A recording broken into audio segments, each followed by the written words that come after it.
Time is precious, and so are our pets. So time with our pets is extra precious. That's why we started Dutch. Dutch provides 24/7 access to licensed vets, with unlimited virtual visits and follow-ups for up to 5 pets. You can message a vet at any time and schedule a video visit the same day. Our vets can even prescribe medication for many ailments, and shipping is always free. With Dutch, you'll get more time with your pets and year-round peace of mind when it comes to their vet care. All right. Welcome back to the Wisco Fanatics Wednesday. Jake and Tyler here. We're going to be talking about the Milwaukee Bucks being eliminated from the playoffs by the Indiana Pacers for the second year in a row. And we're going to talk about the last week of Milwaukee Brewers games. So we're going to hit the intro. We're going to talk about the games, and then we're going to talk about some other stuff as it relates to the Bucks. Welcome to another live episode of the Wisco Fanatics Show, where we discuss the Packers, Bucks, Brewers, Badgers football, and basketball from an optimistic perspective. Wisco Fanatics is brought to you by Cardboard Legacy, Wisconsin's most complete sports card shop. Buy, sell, grade, and consign all at their location in Oshkosh. Okay, so as I said, the Bucks got eliminated last night, so we do still have 3 games to talk about from the last week, and we're doing it the opposite way. Normally, Jake and I like to do bad news first, good news last, but this is the opposite way around. So starting with the Milwaukee Bucks' third game against the Pacers, game 3, Friday night, vibes were immaculate, honestly. Yeah. We're at the draft. We're watching the game on my phone. I got my phone screen opened up, and Brian's holding on to it so everybody around us can watch. And we're all watching the game on our phone or on my phone while we're waiting for the picks to come in, and the Bucks are just beating the hell out of the Pacers, and it's a great time, and we get a Bucks and 6 chant going. And honestly, like as far as the game goes, obviously – I'm just going to leave the Damian Lillard part of it out because we know what happens in Game 4. But Damian Lillard did not shoot well in Game 2 or Game 3. But Damian Lillard led by example this game by locking in on defense. Yes, he did. And honestly, I was impressed. Mm-hmm. I was really, truly impressed with the level of Damian Lillard's defense in this game. Mm-hmm. And he started off by getting a steal from Miles Turner in the first quarter, just poked it away from behind him. Then he blocked Pascal Siakam at the rim. Yep. And then he blocked TJ McConnell at the rim in the fourth quarter. I mean, he finished with a team high 2 blocks and also had 2 steals. And the Bucks, I mean, they held the Pacers to 44 second half points. I'll say Jericho Sims played good on ball defense, even though the numbers don't reflect it. But the Pacers shot 3 of 7 versus Kyle Kuzma. They shot 1 of 9 versus Brook Lopez. They shot 6 of 16 against Damian Lillard, and they shot 4 for 13 against Bobby Portis. Like the Bucks did a really good job defensively this game. Giannis was making his free throws. We were excited about that while we're watching the game. He missed his first one and then made 9 in a row. Gary Trent Jr. inserted into the starting lineup. Great call by Doc Rivers. He went crazy. It was super fun to watch. We were all just yelling bang every time he hit another one, similar to last night, but we'll get there. His 9 threes tied Ray Allen for a Milwaukee Bucks playoff record. He finished with 4 steals, 3 rebounds, in addition to his 37 points. I will say the bench in this game was probably the best at holding serve in the non-Giannis minutes. Don't have to win those minutes. They just had to just kind of play even, tread water. I will say with this game as well, Bobby Portis, he had the opportunity to make some open shots and didn't. And Connor, welcome back. Good to see you for a second night in a row. Good to see Bobby Portis knocking down his mid-range, though, even though he wasn't making all of his open threes and stuff like that. Kevin Porter Jr., again, not the most disciplined shot selection in Game 3. And then the last thing that I had was I liked how Kyle Kuzma played off the ball in this game. And he played good defense. He made good decisions. He made good cuts. I was overall pleased with Kyle Kuzma in this game. I wasn't looking for him to score 20 a game in this series. I was really just looking for him to score like 10 to 14 efficient points. Yeah. And he did that in this game. Giannis and Gary Trent Jr. became the first Bucks teammates to have 35-plus points in a game in the playoffs. It's interesting that never happened with anybody else. But, yeah, other than that, that's pretty much all I had from Game 3 last Friday. Yeah, I mean, obviously, you get Gary Trent Jr. Making 9 threes, as previously mentioned. You also have AJ Green making 4 3-pointers off the bench. So right there is your 13 of your 15 3-pointers from those two guys, and those are really the two guys that kind of showed up from behind the arc this series and in a lot of games this season. So those are two guys that have to be, at the forefront. And we are. We're planning some off-season stuff. I'm just gonna, tease it right now. We're planning some off-season stuff. Tyler said he wants to go big. He wants to go big. He wants to get in depth. And I'm like, I'm game, dude. So we're gonna plan some stuff. We're gonna get some stuff ready. Just at the forefront. Obviously, I've been talking about it, been tooting my own horn. It feels good to be right about stuff. Gary Trent Jr., he's gonna be expensive. He might have outpriced himself, honestly, in the 2 of the last 3 games. There's going to be a lot of people that have more money than we do, although we'll find out what the money is. I mean, you got guys like Brook Lopez that may retire. You got a contract like a Bobby Portis that may be able to be moved, that may free up some more money. There's lots of options. There's lots of options and we've been in cap situations before with Wisconsin sports. Just think of the Packers, with Aaron Rodgers. And I always go back to a quote when talking about the cap, and I think about what Goot said. And he said there's lots of ways to manipulate the cap room. Yep. And that's the same for every league, right? Mm-hmm. Obviously not baseball. You need to get funded from TV programs, but, it is what it is. In terms of basketball, there's ways to get around that stuff. So the future isn't as dim as people think it is. Just going to preface that right now. Yep. But the way Gary Trent Jr. played, he has to be a guy. He played really good, for the Bucks down the stretch. So maybe this is a place that he could see himself playing for a 3-year stretch while Giannis is still here. A guy like AJ Green has come along very nicely. His defense got a lot better down the stretch because he was having some tough games the last month of the season where he wasn't playing super good individual, super good team defense, and he wasn't shooting the ball well. And he really turned it on the last 2 weeks of the season and in the playoffs. He played really well, I thought. Overall, like you said with Dame, I was so impressed that he was locking in on defense. After all the years of people saying that he was a cone, for him to lock in like that, I mean, this guy came back from a blood clot. Yeah. I mean, I'm not joking around. That's like life-threatening. People say that's life-threatening stuff. Yeah. And he forced his way back onto the court. In like 3.5 weeks. In like 3.5 weeks, way before schedule, worked his ass off. I mean, he was working out this last offseason, just literally beating the hell out of himself to try to come back in better shape, because we all know what happened last year, with his now ex-wife and stuff. That's none of my business. That's his personal life. But that stuff does take a toll on you on the court as well. But tough couple of years for Dame. But for him to lock in a playoff game when the Bucks needed it, absolutely nothing but respect for him, man. And we're not taking any Dame slander on this page. Nope. We're not going to allow people to talk stupid and say that the trade, hindsight is 2020. Yeah. And I really think every time I see somebody say the team was ruined when they traded Drew Holiday, that's no.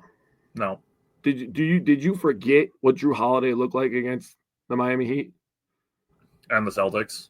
I'm going to tell you right now. The Celtics series didn't hurt as bad because, when Middleton went down, it kind of felt like, okay, Giannis was going amazing. That's why it bothered me so much because, Giannis was putting his back on the team on his back more than he did in this Pacers series. I know. He had a generationally great series against the Pacers and basically took him 7 by himself. And I'm not saying that losing in the playoffs against the Pacers didn't hurt, but I'm gonna tell you what, man. That Heat series, literally, that did stuff to me, man. That hurt more than this one. That was tough to watch. Jimmy Butler was doing whatever he wanted against everybody. Literally whatever he wanted. And it was insane. And on this team, we don't have a guy that's known as one of the best individual defenders outside of Giannis, right? I'm talking perimeter defenders. Right. Drew Holiday is a guy who's supposed to be a neutralizer to guys, especially when they get hot. But this Pacers team, they play very good team ball. Got to give them credit where credit is due. Yeah. And that Heat series was tougher to watch because it was really just Jimmy Butler just going insane. Yeah. So I'm not gonna deal with the Dame ruin this franchise. I'm not dealing with that. Yeah, that's just ridiculous. Wes pretty much summed it up that it was tough to watch, but we're excited to see what next year holds. That's pretty fair. That's pretty accurate to how we feel too. I agree. And that's kind of the way we've built our page. I mean, obviously we're not excited that the Bucks lost and that we don't get any more Bucks games. I don't know if there's anything else you wanted to say about Game 3 if you want to get into Game 4. I mean, people were talking about, it's just one game because Gary Trent Jr. is going insane. Oh, the Pacers shot bad from three. They had three guys that made at least 3-pointers. That's plenty enough in a playoff game to win. I mean, Sure. Siakam was 3 for 4, Nesmith was 4 for 8, and Halliburton was 4 for 9. He had 14, 10, 7, and 10. I mean, that's plenty from three players on your team. Yeah. When the Bucks only really have two guys going. I mean, Dame wasn't even scoring in the game, so Right. Don't give me none of that. The Bucks won this game more than the Pacers lost this game. Is what I'm trying to say. As we go into Games 4 and 5, honestly, with Game 4, I have very little takeaways. I was bothered more to see Damian Lillard's season end and probably his 2025 end. Like, we're probably not going to be seeing Damian Lillard on a basketball court until 2026. Yeah. That bothered me more than the Bucks losing Games 4 and 5. Yeah. We got two, rusty playoff games of Dame who came back from a blood clot, which again, we can't overstate how crazy that is. Yeah. And thankfully it happened to him in his leg. So it's not anywhere near his heart or his lungs or something like that. Like Victor Wembanyama's, I believe his was in his shoulder area. Yeah. So that's scary when it's that close to your heart. Right. So blood clot gets to your heart. That's almost like life-ending time, not season-ending time. Yeah. So he came back from that, and I don't understand how people are like, oh, what if this is it for Dame? Like, you realize he was working out with David Goggins last offseason, right? Like, one of the, if not the most intense dudes on the planet. Dude, he is insane. He's quite literally insane, dude. He running 100-mile races with 2 broken feet. That's how insane David Goggins is. That's not normal. And people were questioning if Dame was going to call it a career from a torn Achilles. Like, Kobe Bryant didn't call it a career from a torn Achilles. Kevin Durant didn't call it a career at torn Achilles. Damian Lillard is not calling it a career on a torn Achilles a year after working out with David Goggins all summer. Bro, we just watched Aaron Rodgers, who's older than Damian Lillard, come back from an Achilles and play pretty good football, in my opinion. Yeah, and he's not going anywhere. Yeah. So the thing is nobody shot well in Game 4. The team was 15 of 37 on threes, which is 40.5%, but just 37 of 89 overall. That's 41.6%. That's a pretty rough field goal shooting night. And then the Pacers shot 60%, 46% from three. The Bucks did make their free throws, but the defensive intensity from Game 3 was not there. And we just talked about Damian Lillard leading by example with the defensive intensity in Game 3. And you will not convince me. I don't care how many players will say it. They'll tell you that they're trying to win for Dame. There is not a scenario where you see your teammate tear his Achilles 6 minutes into a game and it does not psychologically affect you. Yeah. I'm not going to say that it's an excuse and that we shouldn't take any stock into Game 4 because of it, but it's a human aspect of the game. Like these athletes are still humans. Mm-hmm. You have these guys that you've been playing basketball with and spending time with every single day, all day. Yep. For the last 8 months. And then you see the guy tear his Achilles. Like there's no part of you that just shuts that off.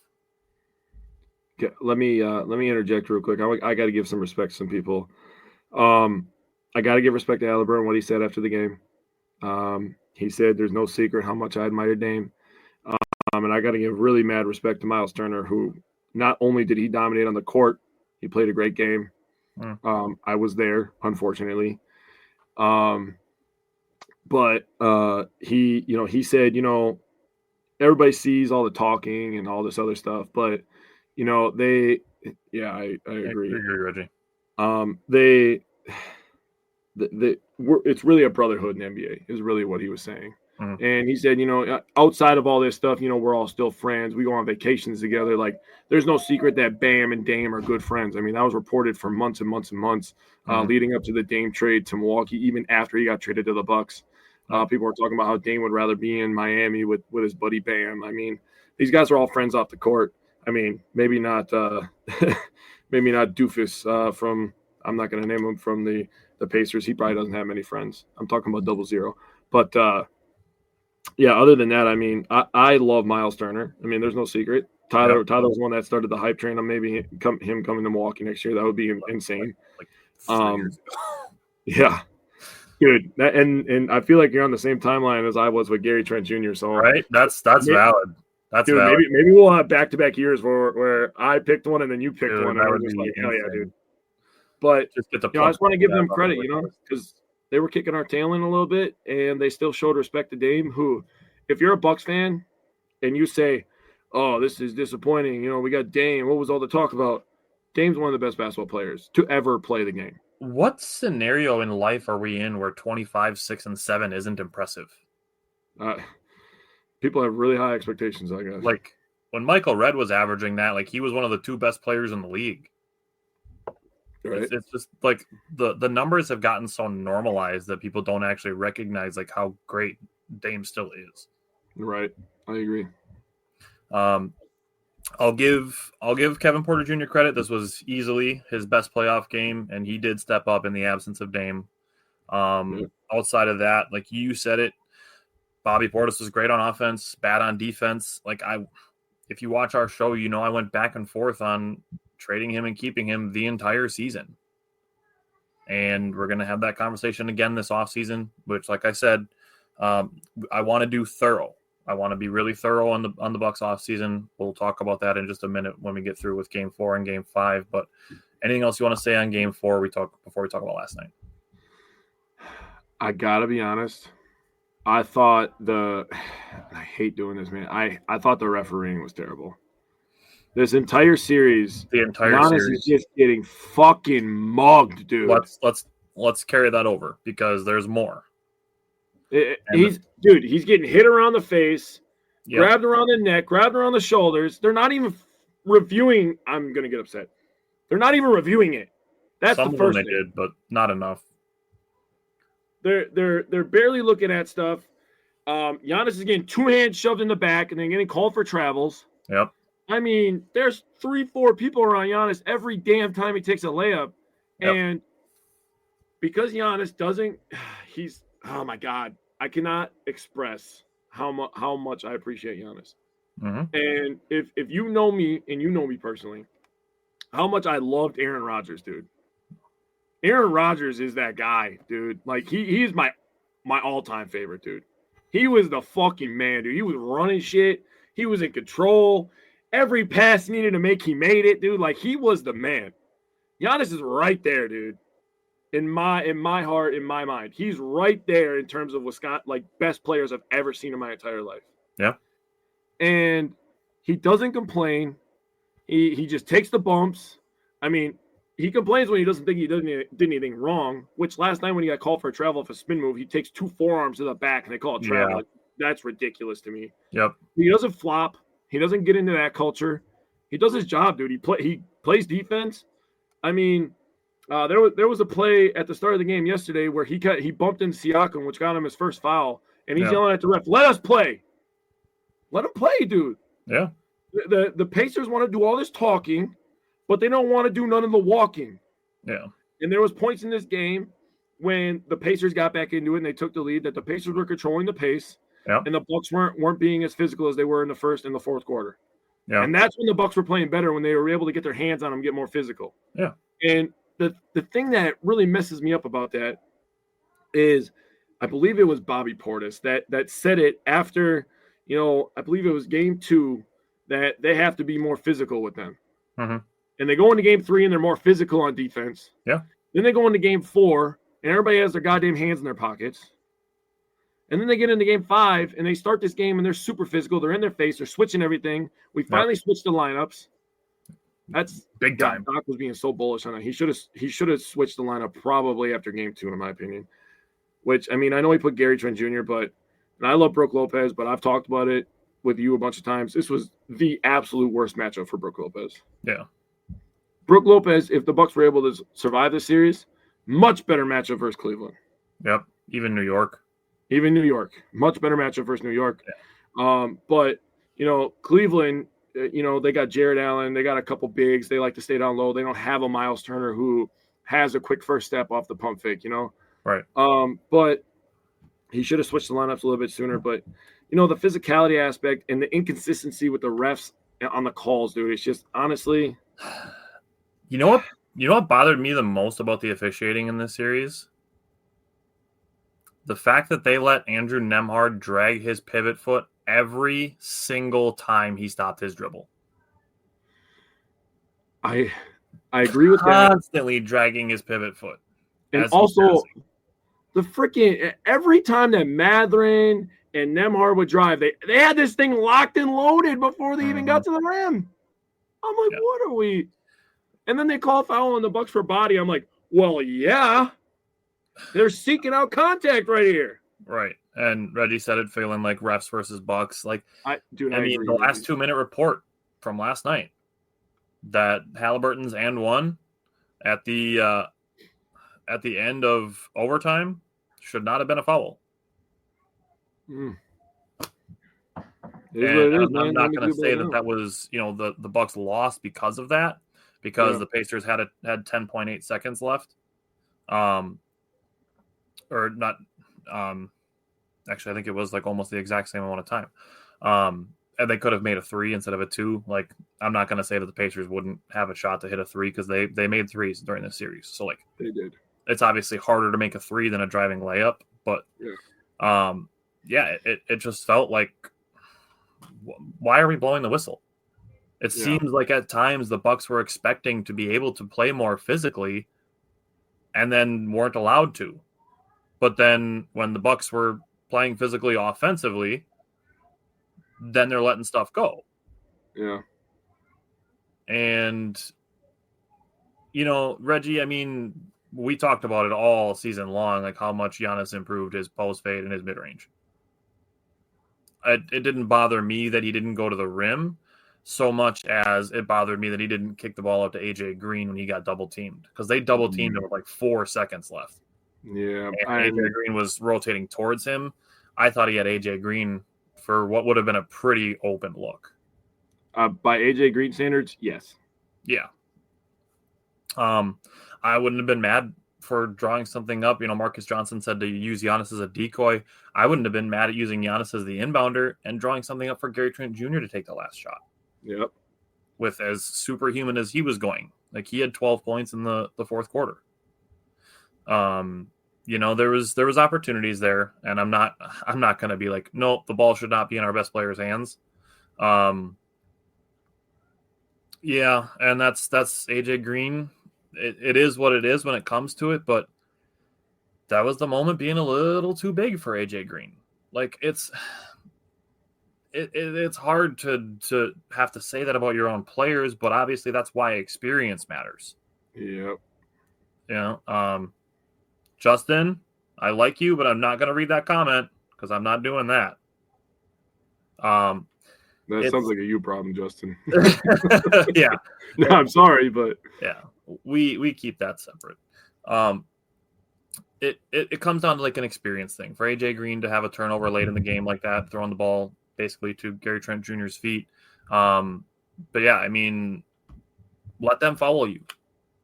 Make them follow you. There's the likelihood of them not calling a foul if they come and try to slap the ball from behind you. Like, they're not going to let that go. If somebody runs from behind you and tries to slap the ball out of your hands, I get that you see a teammate open, but obviously taking care of the ball is more important than running out the entire clock. Yeah, because you're up 2. then you're tied. You have the opportunity there. They were up 1. Sorry. You got to play the free throw game. So it is what it is. Reggie said it actually made me super sad seeing Giannis emotional. And that's the thing, it's obviously us as fans, people just want to be upset because the season's over and, we should have 5 rings. We have Giannis. Like, it doesn't work that way. And then people are doing we should trade Giannis so he has a chance to win. Like, if you're expecting them to win, but also saying that he should get traded because they don't have a chance to win, like, your expectations and your post-season ending thoughts are not matching up. You can't say that you sit here and you have high expectations for this team and then say that the Bucks should trade Giannis to have somewhere that he can actually win. Either your expectations are wrong or your thoughts on what Giannis should do with his career are wrong. Well, how about we just let him decide what he wants to do with his life? No kidding. Not to mention he's under contract. Yeah, he's got 2 years left under contract. But let's just let him decide. My thing with people being like, "Who we should trade Giannis," and it's clickbait every single time you will see it. Because if the Lakers lose tonight, nobody's going to be saying that LeBron should be traded out of LA. Nope, Luka's the scapegoat right now. So nobody's going to say that those guys should be demanding out of LA if they lose in the first round, and they're the 3 seed, not the 5. Yeah, they had home court advantage, yeah. The reason that they're saying it is because Giannis is in Milwaukee. And yes, Justin, not having Lillard was tough. It was a good game. It really was. Like, if you take out the fact that it was a heartbreaking loss, it was a great basketball game. I mean, I said it in the back chat yesterday. I really want people to appreciate the heart that the Bucks showed yesterday. Because the day before, and I'm talking about Monday night, the Miami Heat literally laid down and showed no heart. Yeah. And they have City Connect jerseys that say Heat culture. And you go down and you lay down in the playoffs. Yeah. You get whomped by 50-plus points. Yeah. That's your fucking culture. The Bucks culture is much better than Miami's. Yeah. Reggie, I'm not even going to entertain the question because I don't think it's in the question. I don't think it's even in question. So I'm not even going to entertain it. Because he's not going anywhere. Like, you listen to the way that he talks, like, he's not going anywhere. And he talks about his respect for his teammates, for where he is. Like, he's not going anywhere. He's not going to ask to go anywhere. I think 2 things factor into that. One, you gotta read into the stuff that he's already said. Like, he literally said this year that they would have to drag me out of Milwaukee to get me to leave. I mean, I'm paraphrasing there, but He said something along those lines.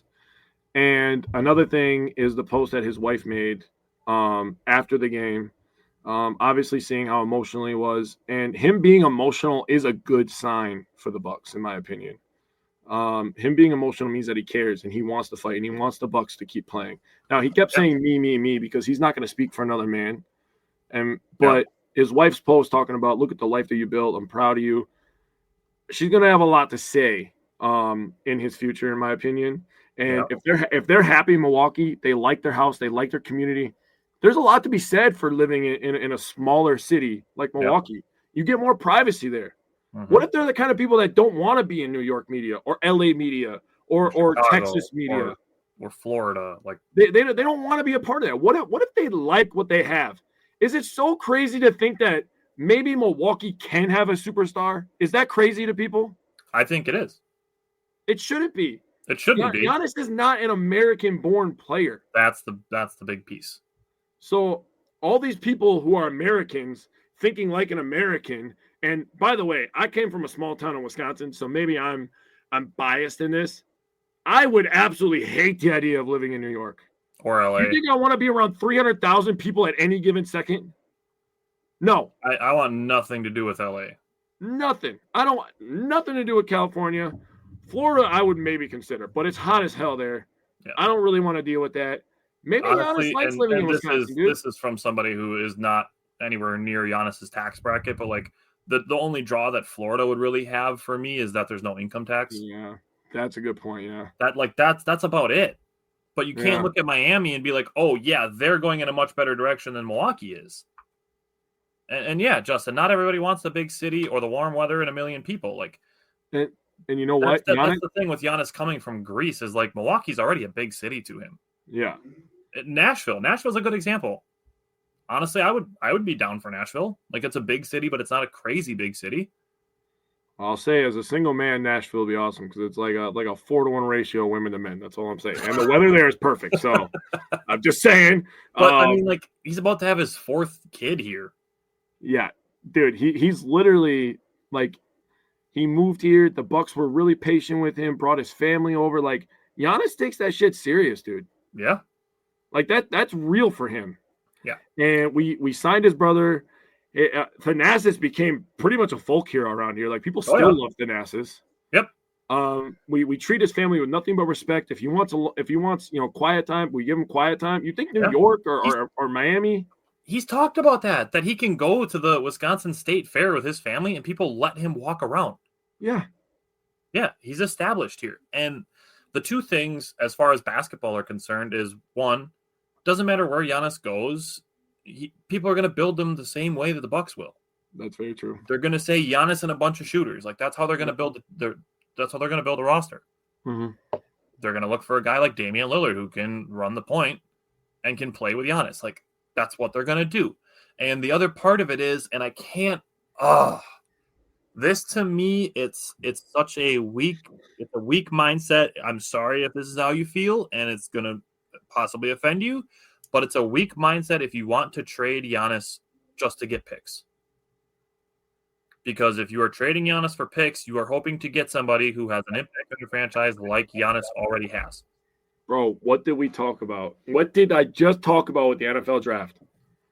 People overrate the freaking first rounders, dude. Because there's a possibility of drafting a good player when you already have a good player. You already have a guy who's going to finish top 3 in MVP. You have him now. You are here to contend because you have a guy who is a top 3 player in the world. Guaranteed. You want to trade for draft picks to try to find another one? You have one now. Dude, no matter who you throw up in that top 3, the 2 of the top 3 are Jokic and Giannis every fucking year. For I'm like sorry 6 for cussing. years This straight. shit really pisses me off. It's just stupid, bro. It is, and again, I'm sorry if it offends you. It's a weak mindset to want to trade a franchise player for picks. James said you could do what Boston did to the Nets. Yeah, that was, bro. Nobody else is fleecing anybody else like that because I still don't know how Boston got away with that. And Giannis isn't 37 years old; he's 30. Yeah. But I mean, wanting to trade your franchise player for picks to maybe have a guy who's going to be as good as Giannis, like, he's good now. Build around him. And Andrew said it. I wouldn't trade the past 2 rookies of the year for Giannis.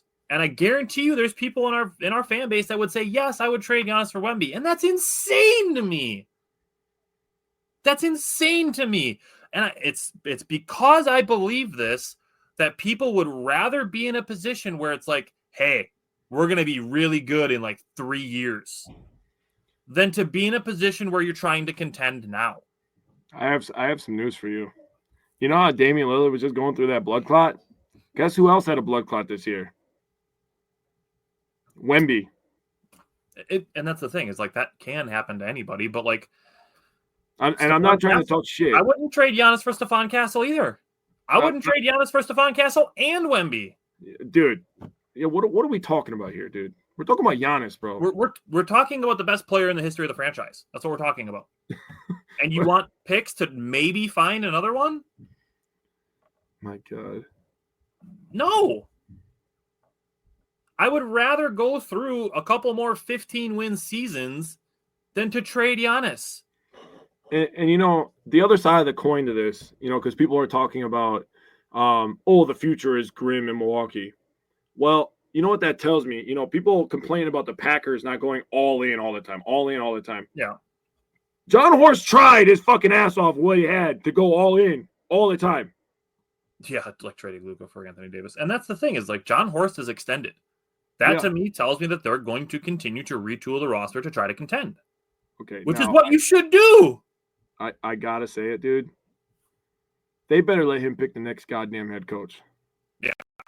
With all the reports maybe. about him wanting Kenny Atkinson, now I understand that it's the flavor of the month right now, but Kenny Atkinson looks pretty good. Didn't they get blocked from interviewing him when he was at Golden State? I thought the reports were that he wanted to go at Kenny Atkinson, and Haslam said, no, I want Doc Rivers. Okay. So then they went and signed Doc Rivers instead of going after Kenny Atkinson hard. Okay. Yeah, and that's the thing, Andrew. Trading Giannis would also set a bad precedent for future superstars. We want to be the franchise labeled as the one that isn't loyal to their best player in history. Hey, that's a good point. It's not like a guy that we signed in free agency. It's not like the Nets trading KD. He was drafted here. He's developed here. He's won here. He's been MVP here. He's been DPOY here. He's been the champion here. He's been a Finals MVP here. He's been here through the worst seasons, the best seasons. We're in it with Giannis until it's over. Well, on top of all that, we took a kid, an 18-year-old scrawny kid, and turned him into a man. He literally put on 51 pounds of muscle and grew 2.5 inches and turned into the mammoth of the human being that we get to watch on the court. Giannis literally grew up a Wisconsinite. Yeah. So I don't know why this as is far as the playoffs go, I believe here's the thing is that we get into these higher stake games. Obviously, the playoffs are higher stakes than the regular season. There's higher emotions, higher stakes. Mm-hmm. I believe that a higher emotional intelligence is required. And I think that's what happens in these situations where people say, oh, I want to just trade Giannis. I don't want to go through this again. Buck up. Suck it up. It's not easy. That's a good transition. Talking about emotional intelligence. Now we should talk about lack of emotional intelligence from somebody that we saw last night. How? Okay, I'm gonna say this first. Good job, NFL. NFL did a nice job coming down harsh on the Atlanta Falcons. I don't think a draft pick should have been taken, so I'm happy they didn't do that. They fined them heavily. $250K is not chump change. Yep. It's not chump change. We see how much money that these teams make. That's still not chump change. Imagine winning $250K. That'd be fucking life-changing for anybody who watches this show. Yep. And then $100K towards the defensive coordinator. I don't remember the verbiage on it, but that's great. That's great. That's a good, harsh fine. That's not a slap on the wrist. That's you looked around, you found out. Yeah. If they don't do anything, and dude, I was yelling today when I was talking to my coworkers. If that was any other fan on that court, if that was any other goddamn fan on that court, he is getting speared into oblivion. Yeah. If he is not banned for the rest of the playoffs, at the very least, I will riot. He needs to be banned for the rest of the playoffs. Let me bring it up when the Bucks were facing the Nets in 2021 and KD's security guard got in PJ Tucker's face. Yeah. He's banned. That's right. I forgot all about NBA arenas. I forgot about that. The thing is, it's on the sidelines and I see that. And then I see later on that he's standing on the court, like near the 3-point line while Giannis is standing at the free throw line. How the hell is a fan, I don't give a shit whose dad it is, standing on the court after a game ends when the players are still out there? To add on to it, there was a cameraman standing there taking pictures of it. Well, I mean, that's the cameraman's job. The cameraman's I job know. is to be security. Where the hell is security? Security walks up all calm. Watch the whole video. Security just walks up and just like, we got to go, Mr. Halliburton. They tap him on the shoulder like he's an 80-year-old man. No. Fuck that. Tackle his ass next time. No. There should be no scenario where there's fans interacting with players. At all. Unless it's a championship and they're allowing people in. This is not that scenario. No. This is a team was just eliminated. You're allowing your home fans to get in the face of your opponents? Players? How the hell are you allowing that? I'd be embarrassed if that happened at Fiserv. Like, if Thanasis was getting in Halliburton's face after game 3, I'd be embarrassed. Stay off the court. You have no business being on the court. Agreed. You need to let the players walk off. And There's not a single scenario where you are at work doing your job and somebody who's not supposed to be there just walks up and you're just like, oh yeah, hey, and they're starting to interview with you while you're at work. How would that be okay? Even Spike Lee to Reggie that's on the sidelines and he's not actually getting physically in his face. Yeah, he wasn't on the court. That's heckling as a fan on the court side. Yeah. Drake, when he was in Toronto, that was just him being too close to a coach. Yeah. There's no scenario where any single person who is not a player or coach or official should be on the court in the face of a player. Dude. And then to come out today and make some bullshit Twitter apology like, oh, I'm sorry. Like, shut up. You're not sorry. You're only sorry because you look bad in the court of public opinion. Yep. And I will say, as far as this series went, Tyrese Halliburton talked a lot of shit. And I didn't love the way that he carried himself, but he kept it on the court. He did. He kept it inside the lines.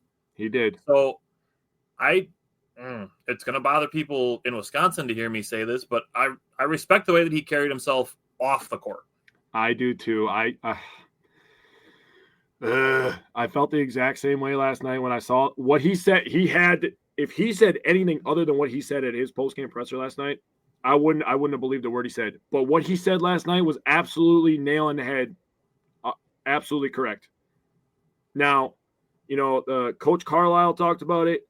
Halliburton talked about it. I'm sure other players were being asked about it. Giannis talked about it. I don't give a shit. If that is any other human being, we have a statement today, this morning, 8 a.m. That fan has been banned from all NBA arenas.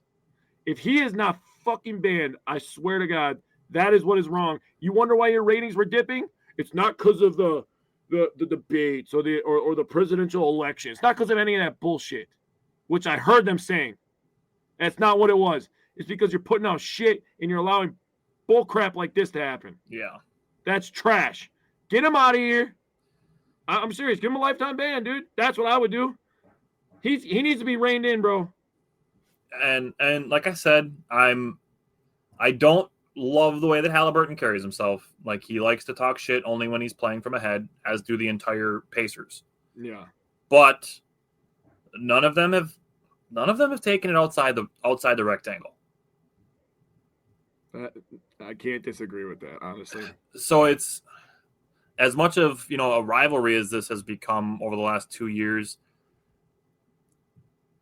I mean, I can't really say that there's any ill will, except for some of the Pacers fans who were saying that Dame deserved to have his Achilles torn and shit like that. That's never. Yeah. I don't care what you are feeling when you talk about rivalry.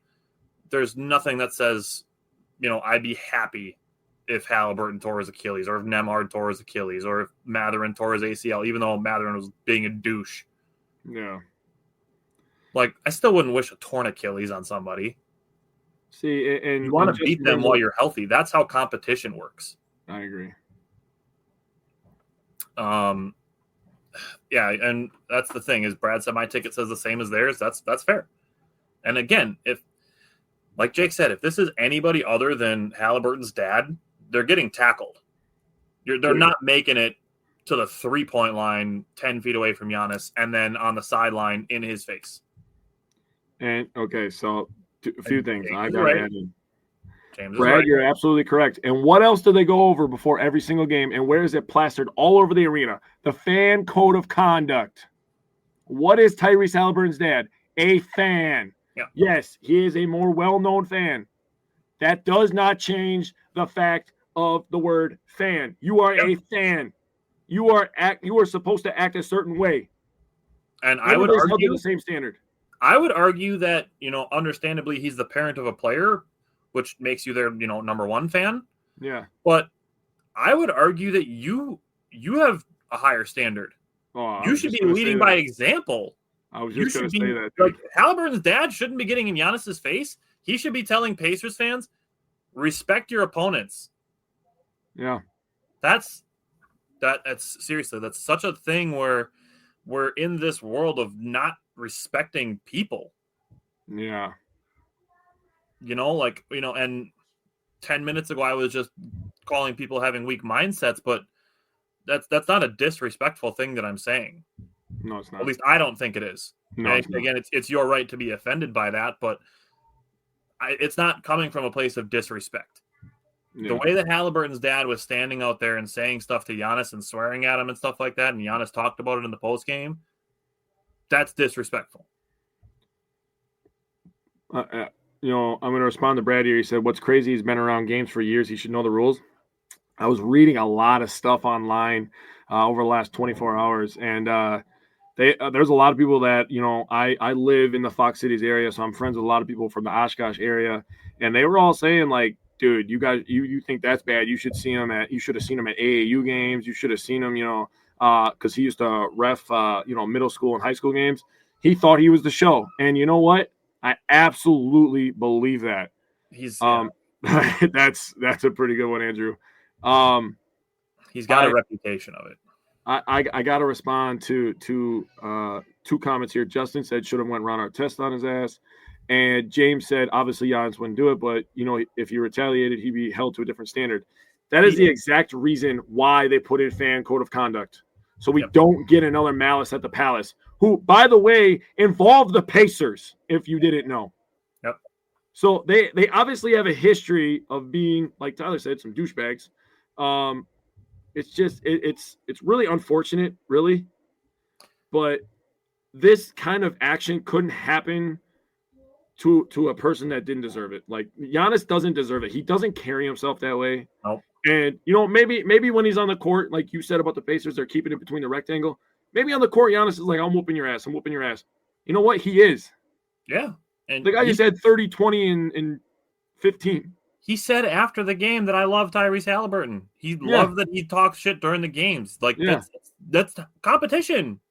Oh, Brad, he would have been sleeping. Yeah, Draymond, yeah. But that's the thing, is like you're doing it to Giannis because you know that he's not going to do something to you. Yeah. I guarantee he wouldn't do it to Draymond, because you never know what Draymond's going to do. He wouldn't. I don't know if he would have put that towel down, bro. You wouldn't do it to Dylan Brooks. Bet he wouldn't. No. Wouldn't do it to Ja Morant. Bet he wouldn't. I'll tell you what. He shouldn't get the opportunity to do it again, because he shouldn't be allowed at any NBA games. I am so serious. I would say at the very least he's not going to be allowed into Fiserv. Unbelievable that we're having this conversation. It really is. And the thing is we've spent longer talking about this than we did about Game 5. That's sad. Nobody's going to talk about how Tyrese Halliburton made a nice drive and finished the layup for them to win. Nobody's going to talk about that. Tyrese Halliburton made a game winner, but here we are talking about his dad being a dumbass. And how sad is that for Tyrese, honestly? It really is. He's what, 26? Yeah. And he's more intelligent emotionally than his dad? That's sad. It really is. And yes, James, it's not a direct comparison to Malice in the Palace. Somebody brought up Ron Artest. That's why it was brought up. Yes. But again, you're talking about fan conduct. That's just an example. It just happened to be also the Pacers. Yeah. So and again, if you were not a Bucks or Pacers fans, you'd be like, holy shit, that was an amazing basketball game. Yeah. And that's not what anybody's talking about. The two things that people are talking about is Tyrese Halliburton's dad and Giannis should be gotten out of Milwaukee. Yep. Nobody's talking about the basketball game, which was a great basketball game. It was fun to watch. Yeah, we came out on the losing side of it. Had some mistakes. Gary Trent Jr. went nuclear in the fourth quarter and overtime, and it wasn't enough because of a couple turnovers. And the Pacers made shots. Yep. Lots of guys talk shit and don't fight after the games. Because players, you notice how none of the players were involved in this. Players keep it inside the lines. And that's why I felt the need to bring that up about the Pacers. They kept it inside the lines. Dude, look at the NFL. Like, they literally assault each other for 3 hours every Sunday for 18 straight weeks. Yeah. And they don't fight each other.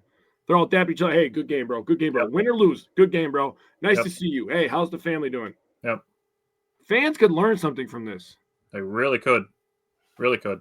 And that's why, like, we believe this as well, that we've talked about the advantages of people, obviously. But when people come to Lambeau Field, visiting fans, they love it here. Yeah. Because the people are nice. Yeah. Imagine if it was like that everywhere.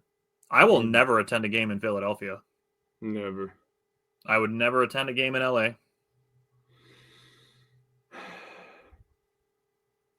Dude, I'm such a bullish person. I almost want to go to Philadelphia just to do it. I've attended a hockey game in Chicago, but I don't think I would go to a basketball or baseball game. Maybe a football game, but I don't know that I'd go to a football game in Chicago either. I think Chicago hates the Packers more than they hate the Brewers. So baseball is fine. Time is precious, and so are our pets. So time with our pets is extra precious. That's why we started Dutch. Dutch provides 24/7 access to licensed vets with unlimited virtual visits and follow-ups for up to 5 pets. You can message a vet at any time and schedule a video visit the same day. Our vets can even prescribe medication for many ailments, and shipping is always free. With Dutch, you'll get more time with your pets and year-round peace of mind when it comes to their vet care. They definitely hate the Packers more than they hate the Bucks. I think basketball is fine. But Packers game on the road, that's like top 5 on my bucket list. I got to do it one time. I got to do it. Yeah, Justin said he wouldn't have said it to Puka Nakua's brother. That's insane too. Like that's where we're at. James, I would love to go to a game in Nashville. Yeah, I'd go to a game in Nashville. The Packers are going to whoop that ass for the next couple of years. So hell yeah. Well, I mean, he's talking about I went to a Predators game in Chicago. Oh, you're hockey. Okay. Hockey. Yeah. I got you. I would love to go to a Predators game. I would have loved to have done it when they were contenders, but that's the thing. It's a reputational thing, and now, again, it sucks for Tyrese Halliburton because nobody's talking about his game winner. You look up Tyrese Halliburton, it's not the game winner popping up. Yeah, it's going to be his dad. It's going to be his dad. So we've kind of mentioned this a couple times already, but we are going to have a thorough off-season coverage plan. We're going to start planning it probably after the show ends. And we want to make sure that people understand that it's not time for the Bucks to trade Giannis because they have no picks and they have no money, because it's not the case. We talked about this right after the trade deadline. Jake and I were talking about it again before the show, that the Bucks didn't just trade Chris Middleton for Kyle Kuzma because they thought Kyle Kuzma was better than Chris Middleton. That's not why that trade was made. Yeah. That trade was made to get them under the second apron, which gives them a lot more flexibility this summer. I said it at the time that the Bucks didn't go fully all in on this season.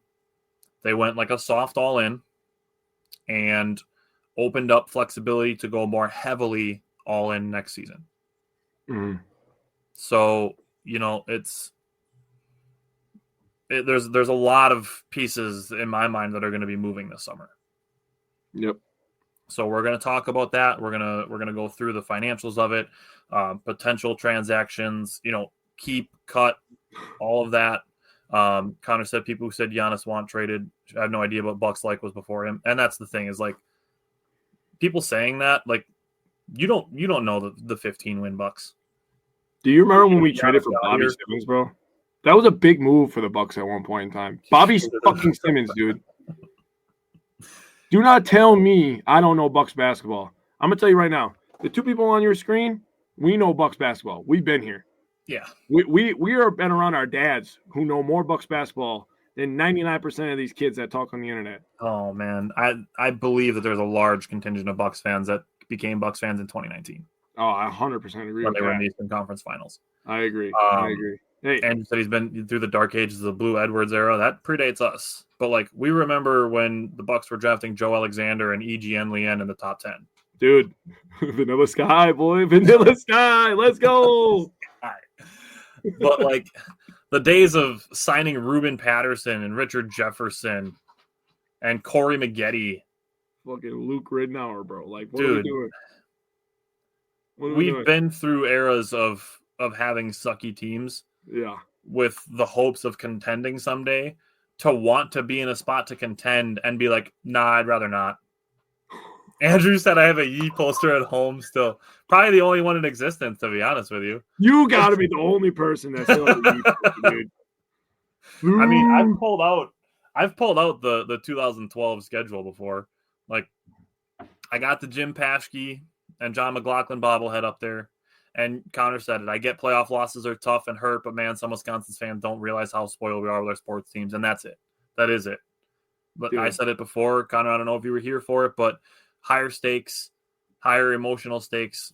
It requires higher emotional intelligence. You can't take the hurt of a loss and go to the exact opposite and be like, I want to do the most drastic thing to not have to see this again. Yeah.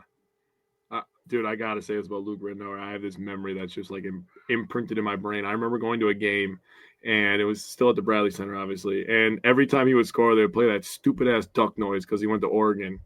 And he had like freaking like 24 points that game. And I'm like, oh, God, can he just stop scoring so I have to stop hearing these goddamn ducks? And then when Ruben Patterson would score, I'd be, ballin'! Yeah. We fly. Yeah. Dude, we had a 6'6" power forward at one time before it was cool. Yeah. I remember walking around at the Bradley Center. Yeah. I remember the Bradley Center. Good times.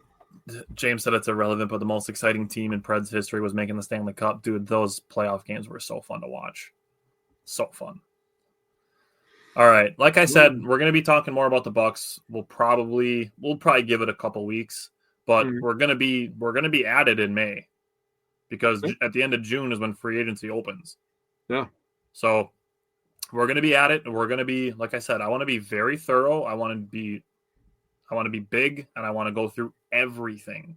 And then I also want to give potential assemblies for the team and the staff. I like it. Hey, it's going to be a good time. Again, we're not happy that the Bucks lost, but there's going to be a next season, and we're going to give you guys the best, most logical look at what next season could look like from our brains. And I do think that we know ball. Come join the conversation. This comment section is going crazy right now, so I appreciate it from everybody. But yeah, it's going to be a lot of fun. I think this is going to be a good conversation piece for us. Talk about the Bucks offseason plans. Yeah. And like I said, the fact that they've extended John Horst tells me that they're going to keep going for it. Yep, I agree. Okay. So we're going to switch now. We're going to pivot to a much earlier point in a season. We're going to switch to the Brewers and talk about baseball, so it's going to get a little lighter in here. Yeah. Even though we got to start with some baseball games, the Brewers lost, being game 3 against the Giants last week. And Freddie Peralta, this was his last start, so we'll get to last Freddie Peralta start, and then last night, which was his last one. Wes said we got one more in us. I think they got like 4 more in them. Probably three at least, but Damian Lillard's play style, it translates to somebody who could play into their mid to late 30s. I agree. Especially going back from injury. He's not a guy that plays above the rim anyway, so. Right. So, Freddie Peralta, not his best outing, only had 9 whiffs. He had 16 his previous outing. He threw, I tracked this. He threw 18 pitches after allowing a 2-out base runner. Ooh.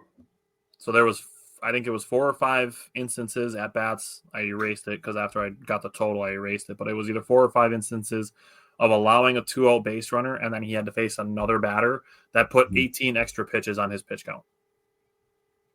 So he only ended up throwing 5 innings, gave up 2 hits, 2 walks, 3 strikeouts, and 3 earned runs. 2 of those hits and 1 of the walks came in the 6th inning before he was taken out of the game.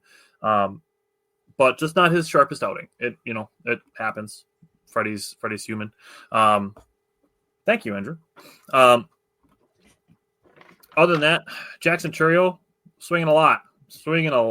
That man has never seen a pitch that he did not want to swing at. That man's hungry up there. He's young. He's aggressive. I get it. But yeah, he has, Justin, welcome. He has not ever seen a pitch that he did not want to swing at. That kid wants to swing at every single pitch he sees. So I looked it up. I looked at his chase percentage as of the 26th, which was Sunday. Yep. No, Saturday. As of Saturday, His chase percentage was 43.6%. That means he's swinging at almost 44% of pitches outside the zone. It's a little bit higher than it was last year. But again, I think that part of that stems from the fact that he was raking in spring training. He was batting like 500 in spring training, so the baseball has to look like a beach ball to him. Yeah. And then the other part of it is he's just swinging more in general. Yeah. His zone swing percentage was 66 last season. This year, it's 73.7. So he's swinging about 1% more at pitches outside of the zone and almost 8% more at pitches inside the zone. Okay. So I'm going to allow it. Connor said, I've seen people comparing to Baez. I don't totally agree, although Baez has improved his plate discipline. He had to, otherwise he was going to be out of the league. Yeah. Because that dude swings at horrible stuff. The thing is, Jackson Chourio still has a decent batting average, batting profile. Like, he's on pace right now for like 160 RBI this season. So if Chourio was batting like 200, I'd be a little more concerned. But, you know, like I said, his zone swing percentage is up almost 8% versus his chase percentage being up by about 1. I'm okay with it. I agree. It's tough to see in the 6th inning, a couple more errors, allowing a couple more runs. Like I said, if the Brewers are in a position where their defense isn't its sharpest and their bullpen's not its sharpest, if they can still win those games, that's going to be the next level for them. I'm still in the same spot as I was last week and the week before. Yep. Brian Hudson did pitch in this game. He pitched a 1-2-3 bottom of the 8th. He pitched back-to-back days before being sent down. They just need to get him to get his command back. That's what they're looking at with Brian Hudson. And again, people are still doing why isn't Yoel Payamps being sent down? He doesn't have options. And people saying like, oh, Yoel Payamps must have something against this organization because they won't cut him.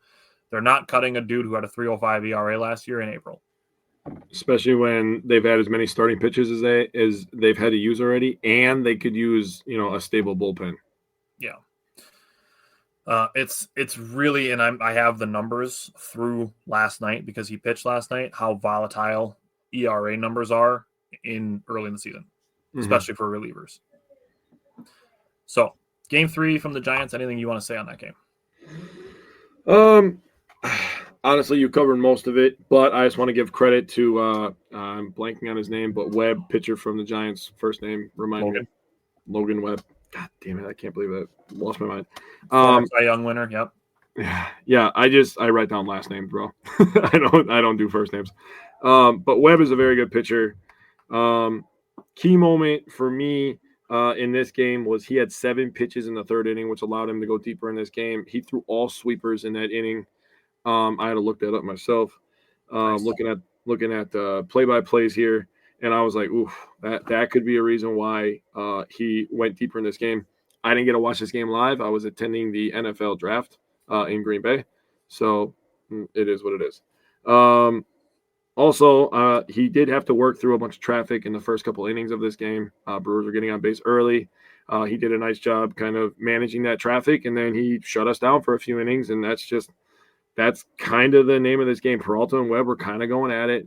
They showed a graphic during this game about most strikeouts in the NL since I believe it was 2021, and Peralta and Webb were both on that graphic. I believe Webb was 5th and Peralta was 2nd. So you're getting 2 of the better NL pitchers over the last couple of years.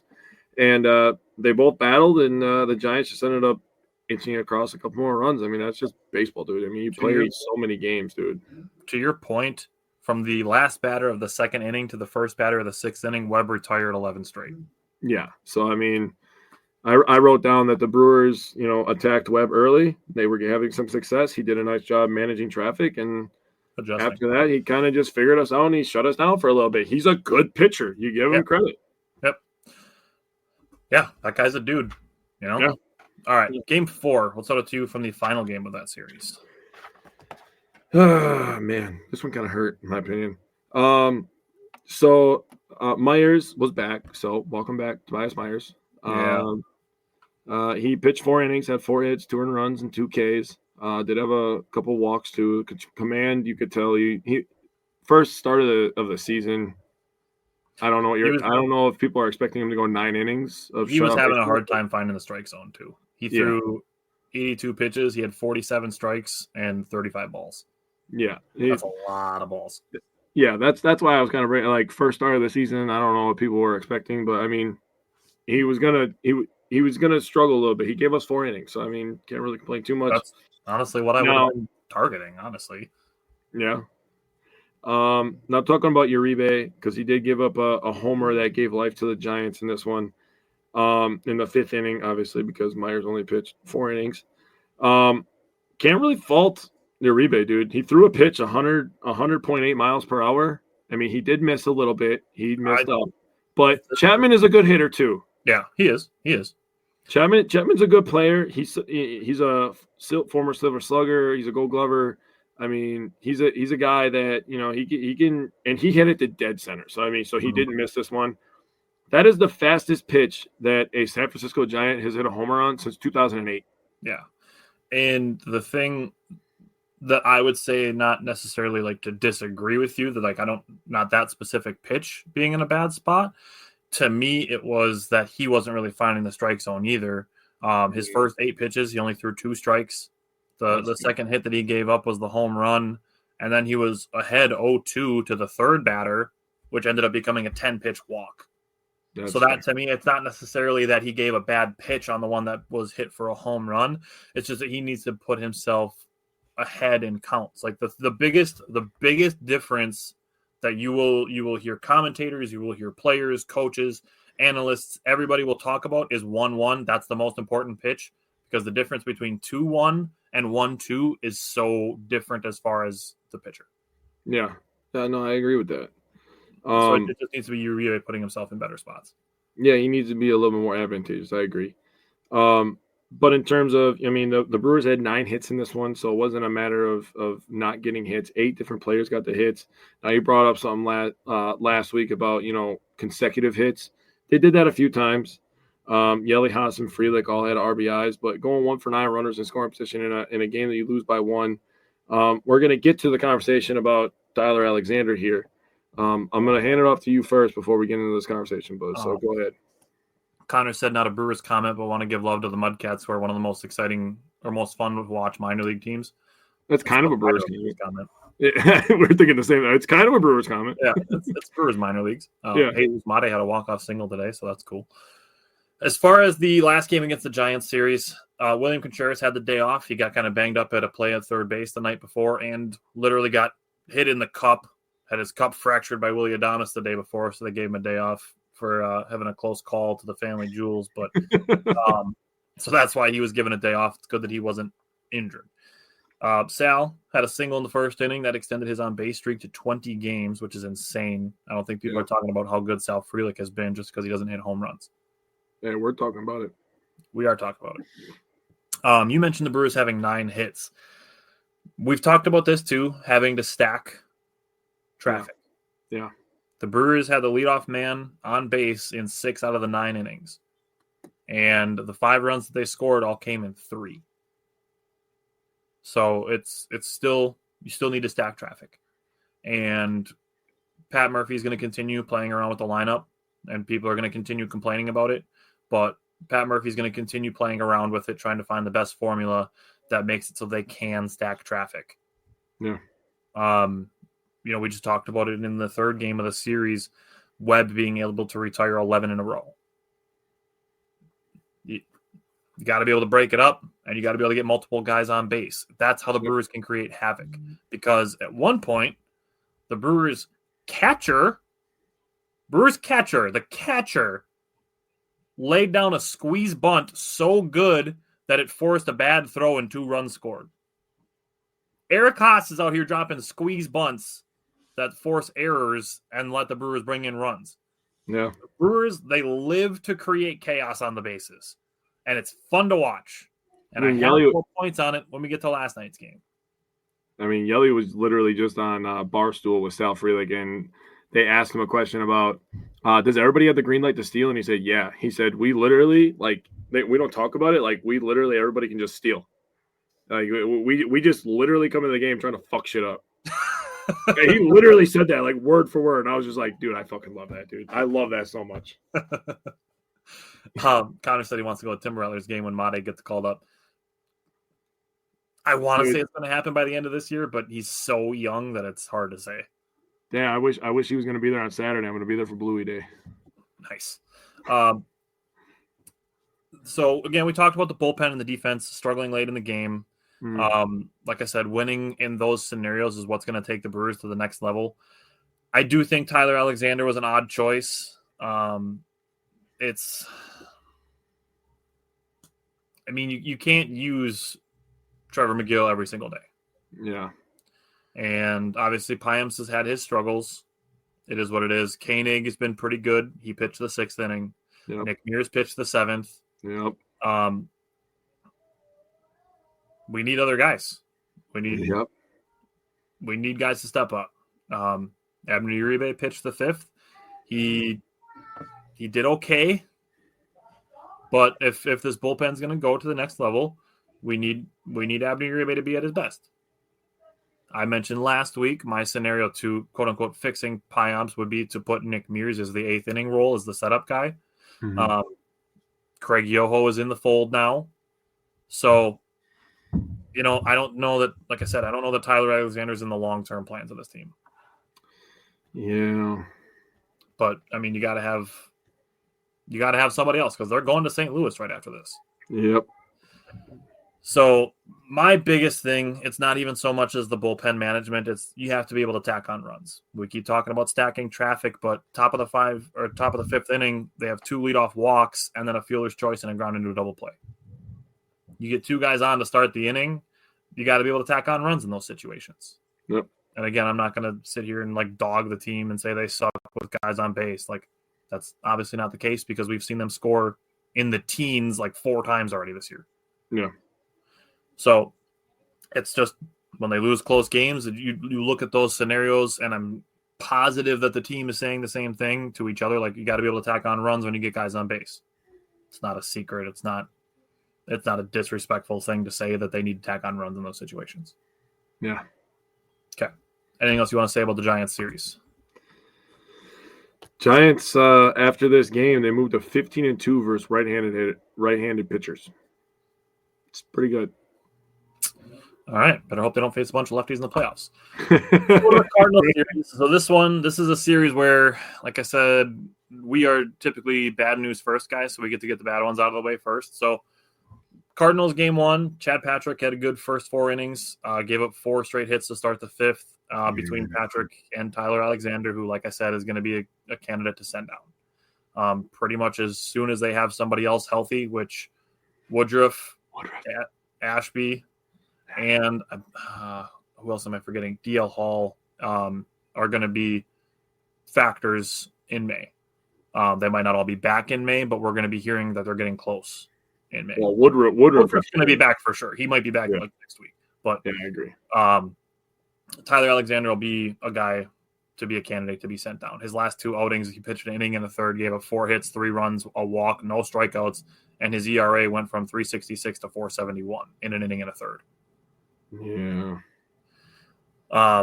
Again, the Brewers had traffic. Their best chance to win was in the 7th inning. They had the bases loaded with no outs. They only got 1 run. It's April, but you have to be able to capitalize on those situations. The 8th inning, they had 2 guys on. They had a fielder's choice and a strikeout. Only 2 base runners in the first 5 innings, 1 in the 1st and 1 in the 2nd. No base runners in the 3rd, 4th, or 5th. They were retired in order for those 3 innings. I will say, in the good news department, the Brewers did only strike out 5 times in game 1 against the Cardinals. That's pretty low. Anything under 8 to 10 is usually kind of the major league average. So if they're under that number, that's good to me.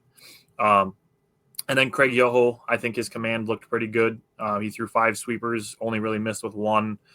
Same with his 4-seam fastball. He really only missed with 1 out of the 10 that he threw, and his changeup looked good. So it's good to see Yoho finding his command well in the majors. So what did you take away from game 1 against the Cardinals? Yeah, I wrote down the same thing about the hits. Only 2 hits in the first 5 innings. Yelly had a single in the 1st, and Hoskins had a single in the 2nd. That's that was the offense for the first half of this game. They did break through. Yelly ended up getting an RBI, and Bowers got an RBI. I hate when I have to do this, but when incredible stuff happens, I have to give it credit. Arenado's throw out Churio was amazing. Dude, that wasn't even his best defensive thing in this series because game I two, know. Arenado's too. I know, but on a normal day, the third baseman, especially off a chopper like that, and I know that Sal Frelick's fast and he's left-handed, so he already has a little bit of a head start. You try to turn a double play. Yeah. For him in the middle of that to be able to adjust, and Jackson Churrio's not exactly slow. Nope. To be able to throw out Jackson Churrio at home, that was I watched that like 3 times. He's got what, like 10 Gold Gloves? Something like that, dude. I legit think he's got 10. Arenado is a Hall of Famer. That guy is amazing. He's having a really good year for the Cardinals too. So I mean, I was like, God damn it! And that became the story of the game because that happened in the 8th inning, right? Is that 8th inning? Did that happen, or 7th inning? Was that 8th inning? Yeah, because he started with a single that inning. Nolan Arenado does have 10 Gold Glove. He's got 6 Platinum Gloves. That's fucking crazy. We talk highly of Bryce Terang's defense. He's got 1 of each. Yeah. Arenado's got 6 Platinum and 10 Gold. Jeepers creepers, dude. I feel like the Rockies are getting karma ever since they traded him. Dude, the Rockies went on a generational run of trading left-sided infielders that went to be good elsewhere. Right. Like they had 3 in a row, just stud shortstop / third baseman. Yeah, Tulowitzki, Trevor Story, and Nolan Arenado. Yeah. And they're like, nah, go ahead. We don't like good things over here. Yeah. But yeah, I mean, other than that, I mean, you covered pretty much everything else. I wrote down about Yoho looking a little bit better. I wrote down about Patrick having the wheels fall off after the 4th inning. Yeah. So game 2 of the Cardinals series, honestly, it doesn't even bother me so much that they lost this game as some of the things that happened during it. So this was the one that Trevor McGill gave up a 1-out solo home run to Nolan Arenado to have a walk-off for the Cardinals. Yeah. The first thing I'm going to say is Jackson Churrio in the top of the 9th inning hit a 1-out home run with a guy on base to tie the game at 5. Mm-hmm. The fact that the Brewers lost this game does not make that not a clutch play. Can I add on to that real quick? Sure. He hit that off a guy who had 49 goddamn saves last year. Yeah, Ryan Helsley's one of the best in the game. Yeah, he's pretty good. So for Jackson Churrio, and people are dogging him for not walking, for him to go up in that moment and swing and hit that home run to tie the game was amazing against that guy on the road. I mean, that is why people talk so highly about Jackson Churrio. So I wanted to point that out too. Yep. Yeah. The fact that they lost does not diminish the clutch because in the top of the 9th inning, you don't know what's going to happen in the bottom of the 9th. Yep. So in the present of that moment, that was an insanely clutch play for Churrio to hit that home run. So I wanted to start with that. Yep. Now, Quinn Priester, not his sharpest outing, but it was helpful that he was able to get through 5 innings. Yeah. I do give him credit for that. Yoel Payamps, he pitched 2 innings, 6 up. Yeah. 6 down. That was one of my main takeaways. Yeah. And honestly, the McGill thing, he tried the outside corner, inside corner. That's what he was trying to do. I see it. Like, I respect it. It's a tactic. You try to go outside. You try to change where the batter's strike zone is visually. Mm-hmm. And Arenado just turned on it and pulled it right inside the foul pole. Arenado's done that before. Hard throws create hard contact. Yeah. We've seen it with plenty of our closers over the years. I mean, Arenado's also a former Silver Slugger. I mean, this guy is good on all. He's got five Silver Sluggers. He's a good baseball player. He's a Hall of Famer. He's also finished top 10 in MVP 6 times. He's good. He's insane. He really is. Ugh. I hate the Cardinals because they got Arenado and Goldschmidt together on the same team. The fact that those two didn't win a championship should be studied. I agree. And they still have Wainwright. And that's the thing is, like, Arenado was nuts on defense in this game too. Yeah. Dude is everywhere. Yeah. Like, I respect the hell out of Nolan Arenado. Yeah. Now, got to talk about something because Pat Murphy took out Caleb Durbin and Sal Frelick in this game because of what he called sloppy mistakes. One being Caleb Durbin getting picked off, and the second being Sal missing a cutoff throw. That to me was just sending a message to the young guys. Yeah, I agree. Like, hey, I love you guys, but we're not screwing around here. Yeah. So I like that. You've talked about it before, that Murphy's a good balance of old school and new school. And I think that's one of those things that shows it. Michael said, go Brewers. When we get our pitching staff off of IR and in-season form, we'll go on a roll. The energy in our defense and pressure on base paths, I love it. And that's what we've said a bunch of times. If you get through April at 500, here we are on April 30th at 15-15. They have a chance to be over 500 in April, so I love that.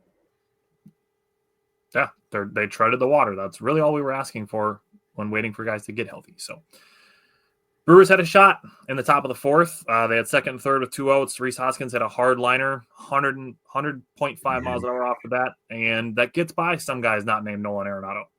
God damn guy.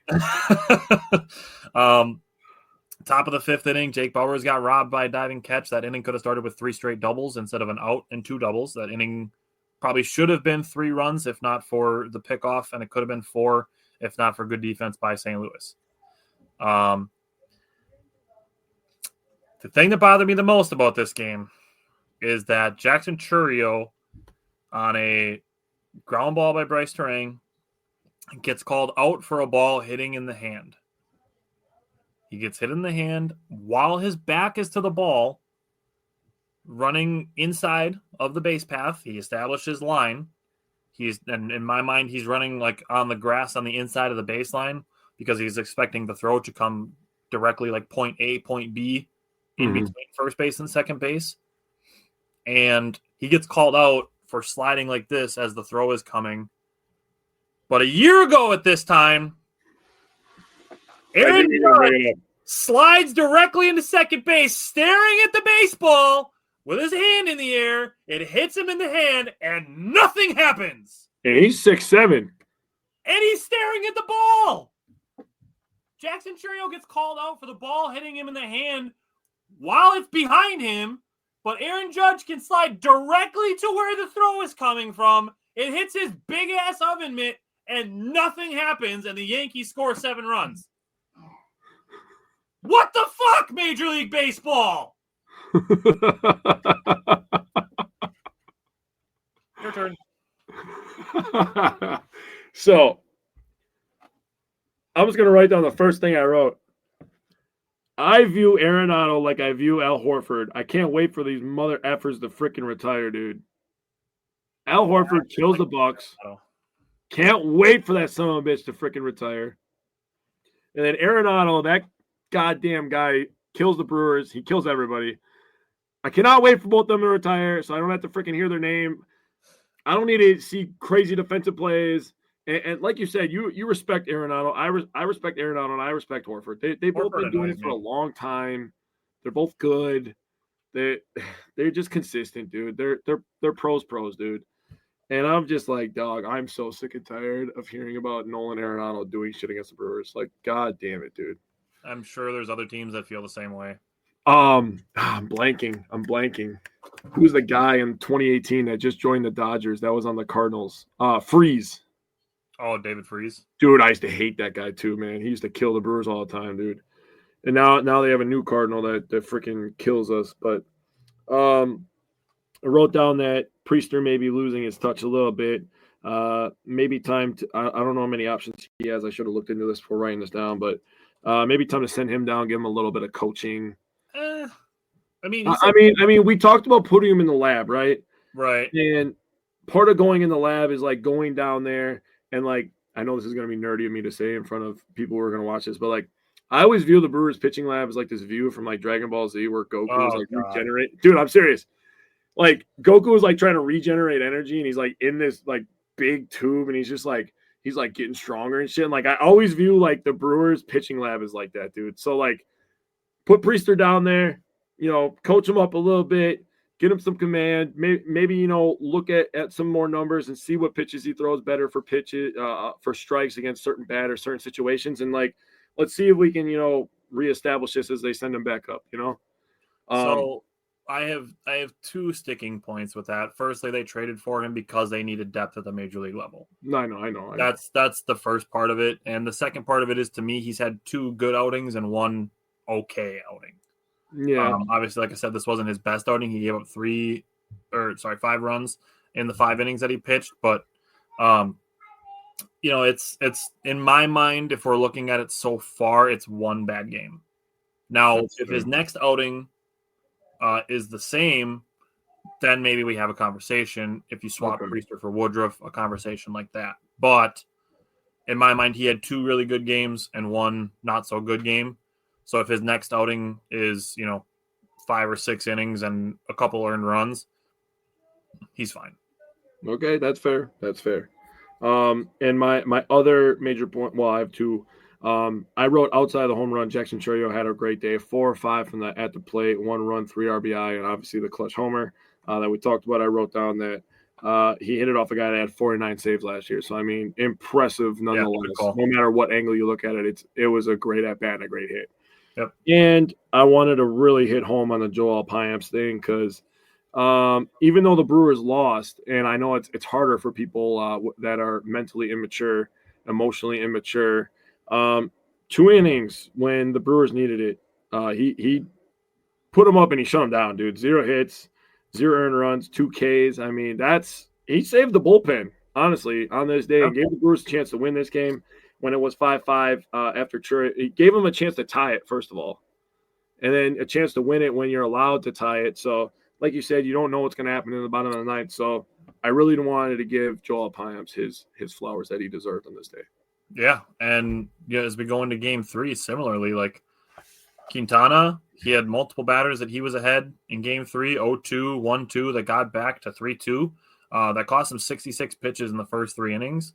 But he had 6 strikeouts in 5 innings pitched. All of them were looking, which is crazy. Mm-hmm. And if you go and look at the pitches that he was throwing, that dude was painting with his sinker. Jose Quintana might be 35 years old and he's not blowing anybody away with his pitch velocity, but man, that dude can hit corners and edges. He's a freaking stud, dude.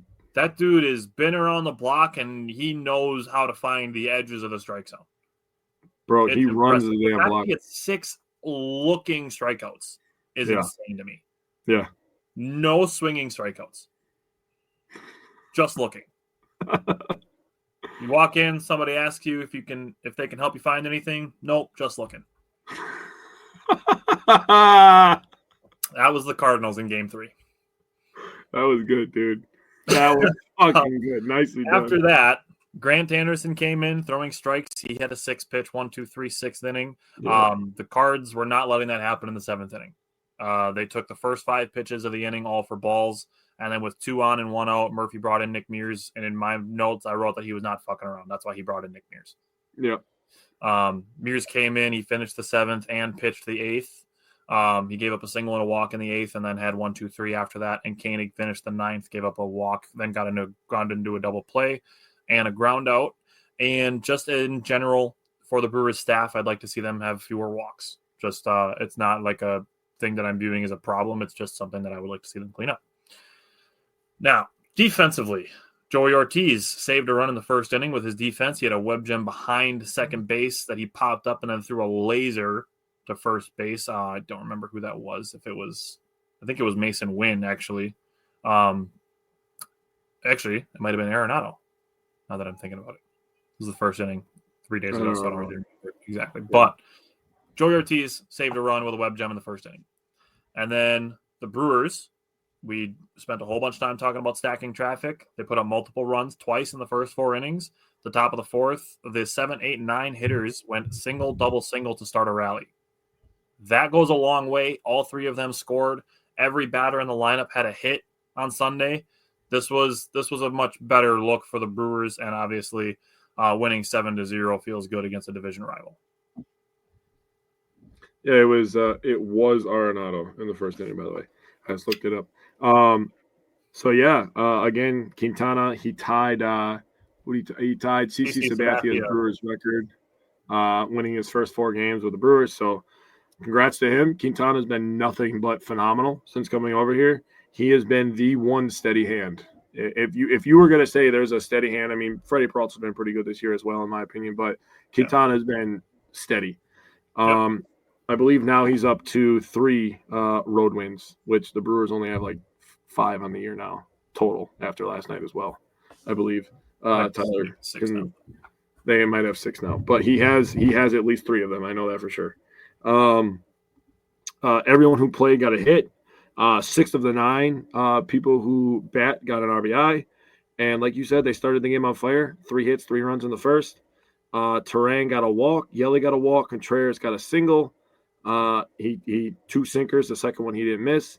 Terang got on base. Frelick singled. Yelly scored. And Hoskins singled and scored Contreras. Hoskins had a really nice at-bat there. He took a cutter away and slapped it in the right. He didn't try to pull it. He just took it wherever it was going and got an RBI out of it. So Brewers started out hot, gave Jose Quintana a nice 3-0 lead in the first inning.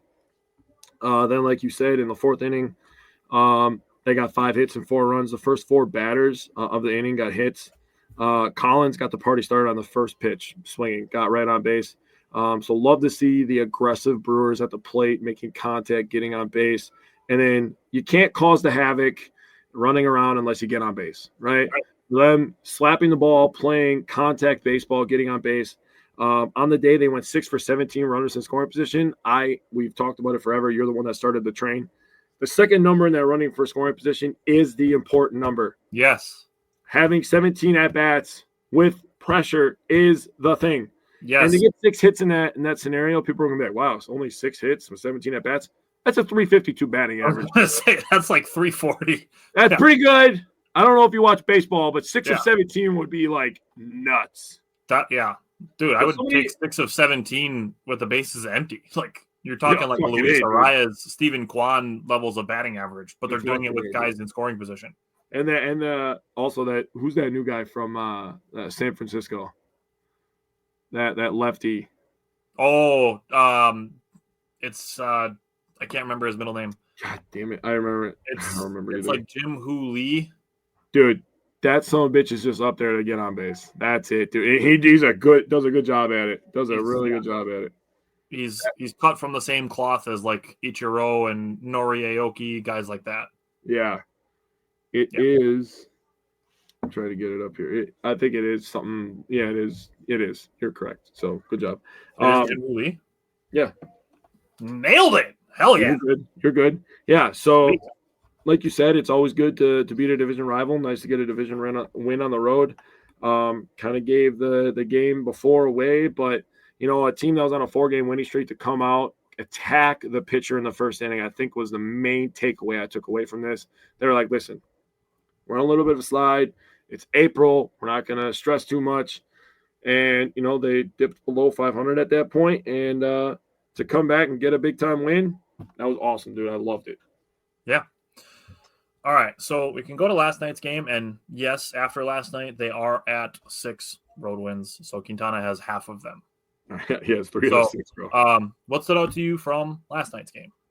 Yeah, so we had our ace on the mound again, and Freddie gave us 6 innings, dude. And I don't know how many times I have to say it. If you give me 6, I feel pretty goddamn good about it. Yep. Freddie is obviously known for giving up solo shots, and he did give up 2 solo shots in the bottom of the first inning. Yep. But that was it. That literally was it. 3 hits, 2 of them in the first inning were home runs, and he had 5 Ks. I'm not going to complain about that start at all. Yep. He gave us a chance to win, only giving up 2 earned runs. Yep. Abner Uribe, good inning of work. Craig Yoho, love to see the zeros and the 1K next to his name. And Joel Payamps. Now, here's the thing about Joel Payamps. He's stacking good appearances. You want to know the exact numbers on Payamps? Give me them. So his last, I think it's 5 appearances. Actually, I think it's 6 appearances. He's pitched 5 2/3 innings. Okay. His ERA at the beginning of those 5 2/3 was 19.06. Okay. Since those 5 2/3 inning, it's down to 10.64. Damn. So he's almost cut it in half. Damn. That is the volatility of early season reliever ERA. Yeah. And that's why I said, April, you're not cutting a guy who had a 3.05 ERA last year. And I think it was pretty good in 2023 as well. He's been good for the Brewers. People, like Jake said, you need to focus more on just remembering the bad stretches.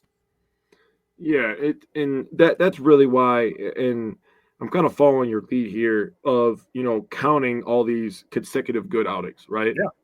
So if you're going to dog him when he has 2 bad outings in a row, I want to hear you talk good about him after he has 5, 6, 7, 8, 9, 10 good outings in a row. Yes. Not just say stupid shit like, that's what he's supposed to do. That's what he's paid to do. Well, guess what? The guy he's going against is paid to hit a goddamn ball. Exactly. And if he's doing it, if he's making that guy not do his job, then give him credit for doing that. Right. And he had 1 appearance where he gave up 5 earned runs, which obviously is not good. Right. But his next 6 appearances, he gave up 1. Yeah. And that's the thing is, like, obviously, and this is tough. This is the life of a reliever. People only talk about when you're not doing well, or when you're doing so well that you're going to be an all-star. Yeah. The total of relief pitchers who are just really, really good, nobody cares. It's unfortunate. That's just the reality of the position. Yeah. Also part of why the Brewers don't traditionally pay them. They don't care individually, but they'll talk good about the unit is what Exactly. Like I said, unless you're going to be an all-star, which is usually just reserved for closers. It really is. Which is weird to me, but there's something to be said for guys who come in the 7th inning with the bases loaded and 1 out and get out of it versus a guy who's starting the top of the 9th in a 4-2 game with the bases empty. Yeah, I agree 100%. That's why I like giving credit to relievers. Yeah, but especially like the middle relief. That's like Jake said. If you're going to get on Payamps for having a bad July last year and a bad April this year, you have to at least be able to acknowledge that April and September last year, he was damn good. Dude, what if he goes on a run? He doesn't give up a run till like August or some shit, dude. It's entirely possible with how dominant we've seen him be over stretches. Dude, yeah, his slider is still really good. Yeah. Also, talking about good pitches, Freddie Peralta started this game with a curveball so nasty that the dude swung the bat out of his hands. Yeah. Yeah. Obviously, Freddie gave up 3 hits in that inning, 2 of them being the solos, but the next 5 innings, he retired 9 straight, allowed just 2 base runners, and both of them were walks in the bottom of the 5th inning. And then in the 6th inning, he threw a 1-2-3 6th on 5 pitches. Yeah. So, again, like you said, if Freddie goes 6 innings and gives up 2 runs, I'm set. I believe Agreed. the Brewers will win that game. Agreed. And we got Abner, Yoho, and Payamps to finish this one after those 6 innings. I mean, I have no complaints about that either. The White Sox, they used an opener for Bryce Wilson, who they said they were ramping up. So Bryce Wilson wasn't ready to be, starting and pitching 5 innings, so they used an opener for him. And he pitched pretty well against his former team, almost like he knows some of the guys around. But William Contreras, top of the 6th inning, has an opposite field single. That, to me, says that he's at his best. That's when he's at his best, is when he's using the opposite field. So I like to see that.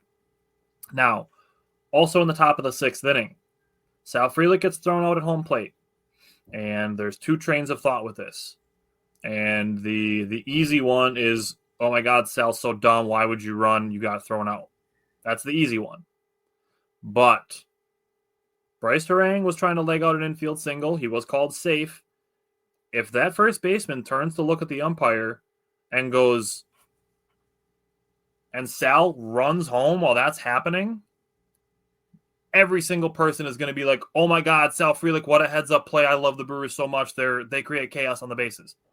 Mm-hmm. We've said this 100 times since Pat Murphy has taken over as the manager of the Brewers. You cannot only love being aggressive when it works.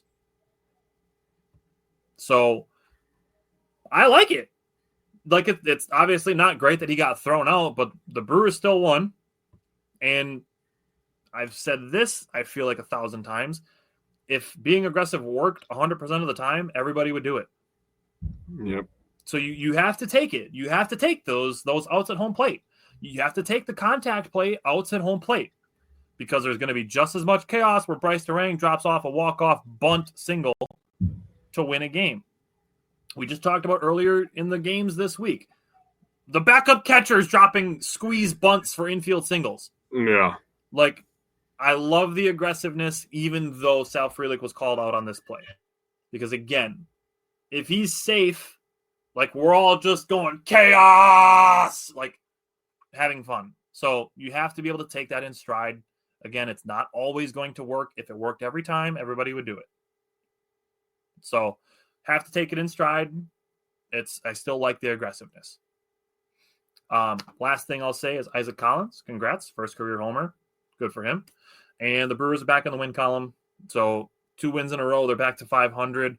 They still have 2 more games against the White Sox. They play tonight and tomorrow against the White Sox. Then they play Friday through Sunday against the Cubs. And then Monday through Wednesday next week against the Astros. So we will have 8 baseball games next week. So we'll be back talking Brewers next week.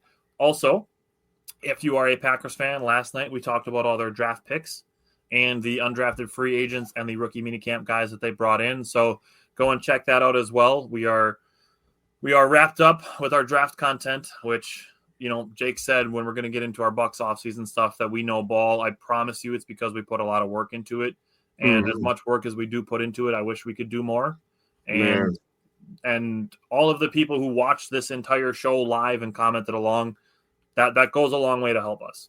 It's awesome to see that people are watching this almost 2-hour show to talk about the last week of professional sports in Wisconsin, in addition to the hour that we did last night. That's where we're going. That's what we're trying to do. And we want to keep putting good stuff out there. So we appreciate that people are interacting with it, and we'll be back next Wednesday. See you then. All right. Thanks again, everybody. With so many options, why choose Arizona State University? For me, the only online option was ASU because of the quality. Their faculty was really involved with their students and care about your personal journey. The dedication to my personal development from my professors, that's been extremely valuable to me. Earn your degree from the nation's most innovative university. Online. That's a degree better. Explore more than 300 undergraduate, graduate, and certificate programs at asuonline.asu.edu. Time is precious, and so are our pets. So time with our pets is extra precious. That's why we started Dutch. Dutch provides 24/7 access to licensed vets with unlimited virtual visits and follow-ups for up to 5 pets. You can message a vet at any time and schedule a video visit the same day. Our vets can even prescribe medication for many ailments, and shipping is always free. With Dutch, you'll get more time with your pets and year-round peace of mind when it comes to their vet care.